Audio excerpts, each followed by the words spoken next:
ఖమ్మం జిల్లా నా కన్నతల్లి లాంటిది. జిల్లా ప్రజలు నా కుటుంబ సభ్యులతో సమానం. రాజకీయాలు మాత్రమే కాదు, జిల్లా ప్రజలు బాగోగులు చూసుకోవాల్సిన బాధ్యత నాదే. అందుకే జిల్లా ప్రజలు కష్టకాలంలో ఉన్నప్పుడు నేను ఎప్పుడు కూడా ముందు వరుసలో ఉంటాను. కోవిడ్ కష్టకాలంలో ఖమ్మం భద్రాచలం జిల్లాలో వరదలు ముంచెత్తినప్పుడు, కరువు కటాకాలు వచ్చినప్పుడు తమ ట్రస్ట్ ద్వారా జిల్లా ప్రజలకు అనేక రకాల సేవ కార్యక్రమాలు నిర్వహించి వారికి అండగా నిలిచానని ఖమ్మం టీఆర్ఎస్ ఎంపీ అభ్యర్థి నామ నాగేశ్వరరావు అన్నారు.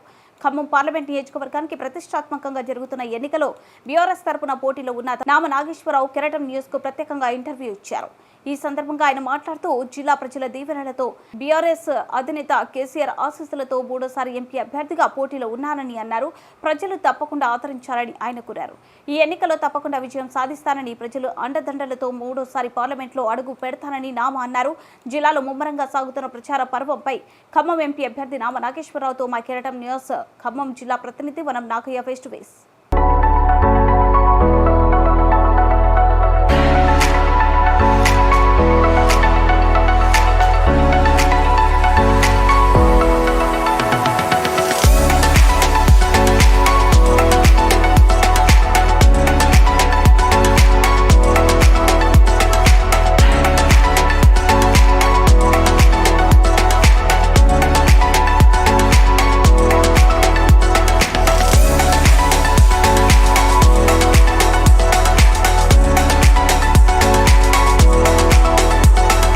ఖమ్మం పార్లమెంటు పరిధిలో రికార్డుల రారాజు, మానవత్వానికి చిరునామా, ఖమ్మం జిల్లా ప్రజలను తన కన్నబిడ్డలుగా చూసుకునే ఒక పెద్ద మనిషి, పార్లమెంటు చరిత్రలోనే మచ్చలేని రాజకీయ నాయకుడిగా పేరున్నటువంటి అజాతశత్రువు అయినటువంటి ఖమ్మం బీఆర్ఎస్ పార్టీ పార్లమెంటు అభ్యర్థి నామా నాగేశ్వరరావు గారు ఈ ఎన్నికల్లో ప్రతిష్టాత్మకంగా తన యొక్క గెలుపు కోసం కృషి చేస్తున్నారు.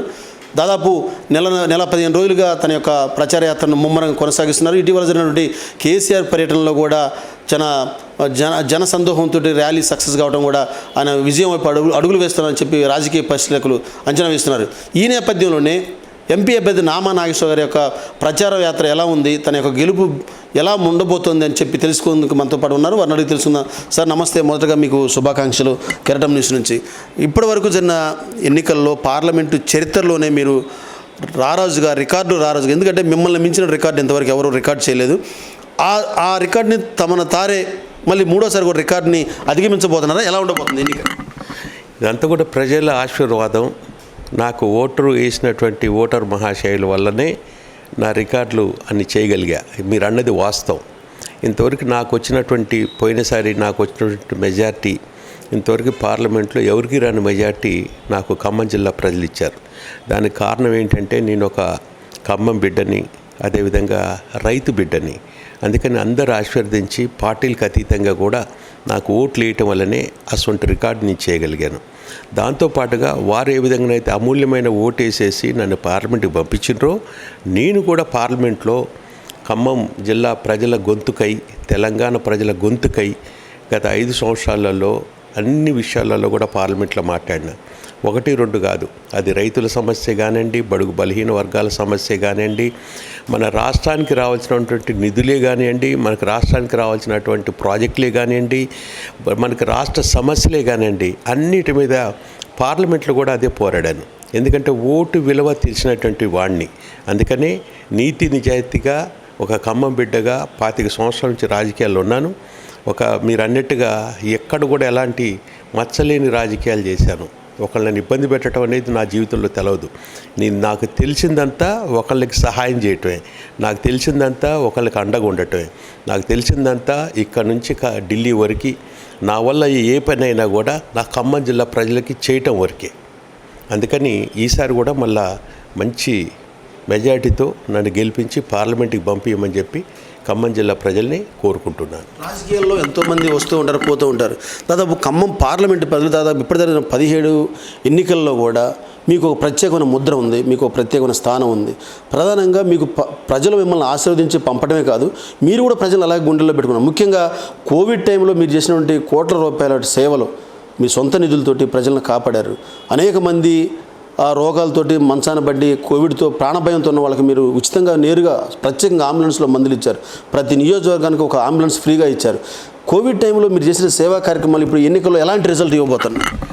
కోవిడ్ టైంలో బ్రహ్మాండంగా, ఒక విధంగా చెప్పాలంటే శానిటైజర్స్ దొరకుంటే స్పెషల్గా శానిటైజర్స్ మొత్తం కూడా ఇచ్చి శానిటైజర్స్ కానీ మాస్కులు కానీ అదేవిధంగా మందులు కానీ దొరకని పరిస్థితులలో నేనే శానిటైజర్స్ మన జిల్లాతో పాటుగా 5 జిల్లాలో శానిటైజర్స్ మా నాముత్తయ్య గారు ట్రస్ట్ నుంచి వాళ్ళకి అందించా, మాస్కులు కూడా అందించా. ఇబ్బందులు ఉన్నప్పుడు ప్రజల్ని కాపాడటం అనేది ఇప్పుడు కాదు, నేను గత రాజకీయాలకి రాక ముందు నుంచి కూడా నేను ఆ విధంగా కాపాడా. మీరు 1996లో నుంచి మొదలుకొని మా ముత్తయ్య గారి ట్రస్ట్ పేరు మీద, మా నాన్నగారి ట్రస్ట్ పేరు మీద కష్టాలలో ఉన్న ప్రజల్ని కాపాడటంలో నా చేతనైంది నేను చేయగలిగా. నా కుటుంబానికి ఏ విధంగా అయితే పెట్టుకోగలిగానో నేను సంపాదించిన సంపదలో ఖమ్మం జిల్లా ప్రజలకు కూడా అదేవిధంగా పెట్టుకున్నా.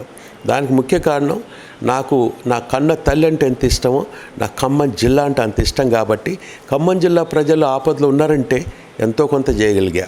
మీరు కనుక చరిత్ర చూసినట్టయితే అప్పుడు వరదలు ఇక్కడ నుంచి మొదలుకొని ఖమ్మం నుంచి మొదలుకొని భద్రాచలం దాకా వరదలలో ఆ రోజునున్న ప్రభుత్వాలు సహాయం చేసే పరిస్థితులు లేని టైంలో కూడా నేను నా చేతనైనంత ముత్తయ్య గారి ట్రస్ట్ నుంచి ఎన్టీ రామారావు గారి ట్రస్ట్ నుంచి పెద్ద ఎత్తున ఆ టైంలో సహాయం చేసినాం.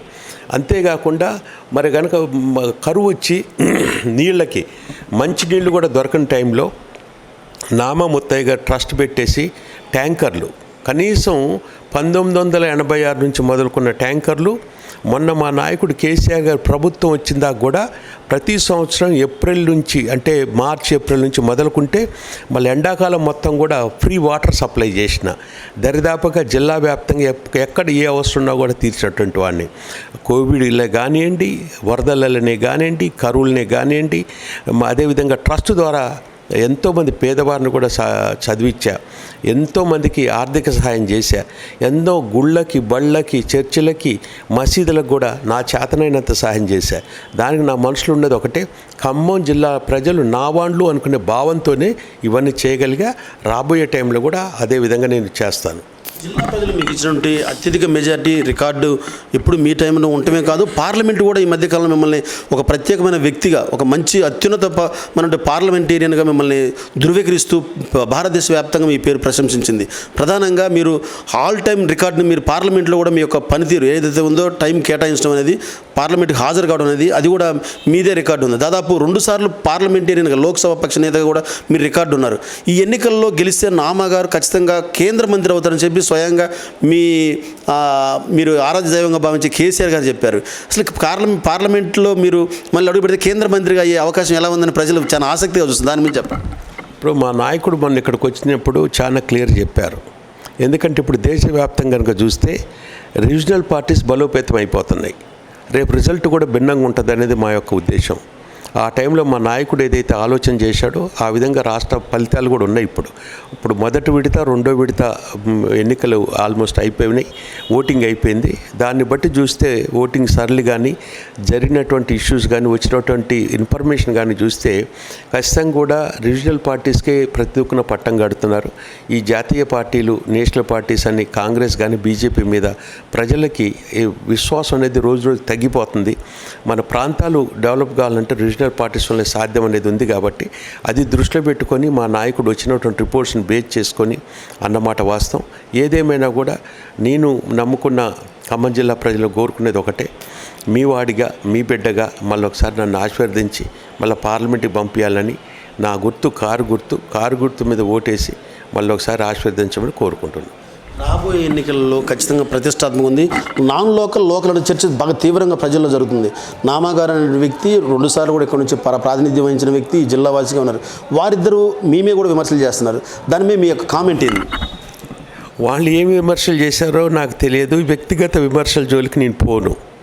వాళ్ళు చేసే ప్రతి విమర్శ నా ఓట్లని పెంచుతుంది. నా ఓటర్కి మళ్ళీ వాళ్ళు విమర్శ చేస్తే రైతు బిడ్డని, ఇంటి బిడ్డని ఎట్ట కాపాడుకుంటారో, ఎవరైనా విమర్శలు చేస్తే అది నాకు ఆశీర్వాదం లెక్క అనుకొని అంటానే కానీ ఒకళ్ళ మీద నేను విమర్శలు చేయాల్సిన అవసరం లేదు. ఖచ్చితంగా కూడా ప్రజలే. ఇప్పుడు నేను ఎక్కడికి పోయినా కూడా, నిన్న నైట్ మండలాలలో పోతాడు, సార్ మీరు మీ లోకల్ మీద నాన్ లోకల్ తీసుకొచ్చారు అని చెప్పి ప్రజల నుంచి వచ్చింది, నా నుంచి కాదు. నేను ఒకళ్ళ మీద వ్యక్తిగత విమర్శలు చేయాల్సిన అవసరం నాకు లేదు.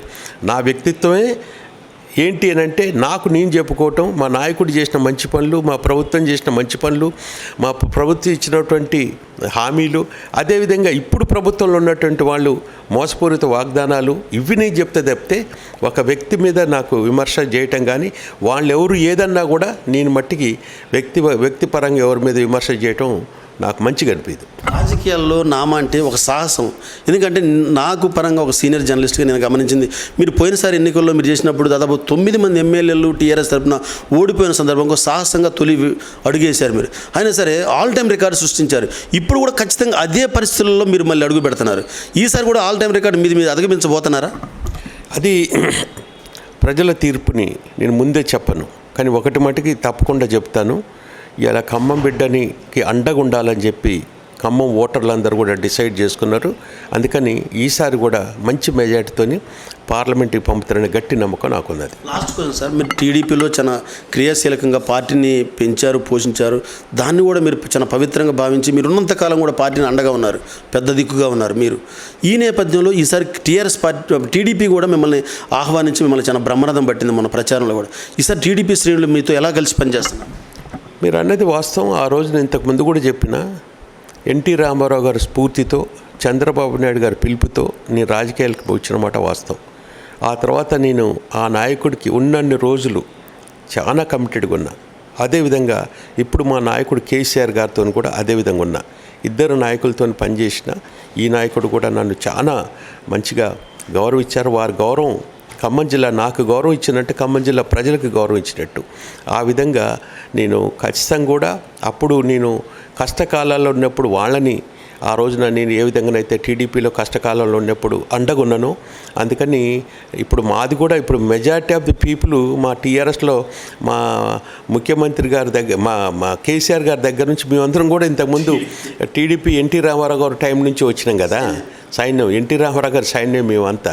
మా నాయకుడు కూడా చెప్పిండు కదా, ఆ రోజున ఎన్టీ రామారావు గారు ఏదైతే తినటానికి తిండి లేక, ఉండటానికి కట్టుకోవటానికి బట్ట లేక, ఉండటానికి ఇల్లు లేక ఆ నాయకుడు ఏదైతే ఆలోచన చేసిండో అటువంటి అన్ని కూడా మేము ముందుకు తీసుకెళ్తామని చెప్పిండు. అదేవిధంగా ఇంకా పెద్ద ఎత్తున కూడా చేశాడు. ప్రజానాయకుడు కనుక చూసినట్టయితే, ప్రజల గురించి కనుక ఆలోచించిన నాయకులు చూస్తే ఒక విధంగా ఎన్టీ రామారావు గారు తర్వాత కేసీఆర్ గారే ఆ విధంగా బడుగు బలహీన వర్గాలనే కానివ్వండి, రైతులనే కానివ్వండి, గ్రామాలు బాగుండాలా, ప్రజలు బాగుండాలా ఆలోచన చేసినటువంటి నాయకుడు. అందు గురించి అప్పుడైనా ఇప్పుడైనా మా నాయకుడన్నా మా కార్యకర్తలన్నా వాళ్ళు నన్ను అందరూ కూడా అభిమానిస్తారు. ఇంకెవరైనా ఉన్నటువంటి టీడీపీ కార్యకర్తలు కూడా నేనంటే చాలా అభిమానం. వారు కూడా తప్పకుండా కూడా నేను నా పేరుని చూసిన తర్వాత వాళ్ళు వేరే వాళ్ళకి ఎవరు కూడా ఒక ఓటు వేయరండి, అంతవరకు నేను చెప్పగలుగుతా. దానికి ఎన్నో కారణాలు ఉన్నాయి. టీడీపీలో ఉన్నప్పుడు ఒక టైంలో చంద్రబాబు నాయుడు గారి మీద పడే దెబ్బని, ఆయన మీద లాఠీచార్జ్ చేయబోతే బాబ్లీ ప్రాజెక్టు మహారాష్ట్రలో ఆయన గారిని తోసి నేను ముందుకు పోతే మొత్తం కూడా నా మీద దెబ్బలు పడ్డాయి. ఆ రోజున మీరే మీడియా ద్వారానే అన్ని చూపెట్టారు. ఇటువంటి సంఘటనలు ఎన్నో ఉన్నాయి.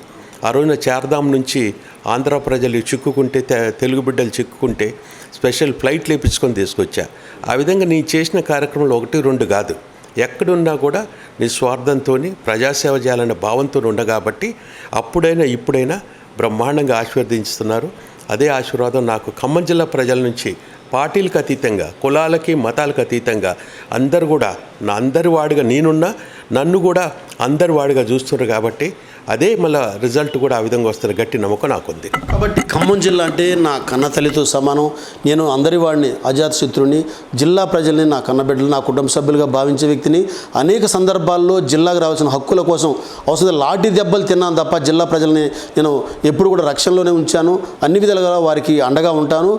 వచ్చే ఎన్నికల్లో కూడా ఖచ్చితంగా నా ప్రజలు, నా జిల్లా ప్రజలు, నా కుటుంబ సభ్యులు, నా ఆత్మీయులంతా కూడా నన్ను ఖచ్చితంగా మళ్ళీ పార్లమెంట్ పంపిస్తారని చెప్పి స్పష్టమైనటువంటి ఒక ఆశాభావం వ్యక్తం చేస్తున్నారు.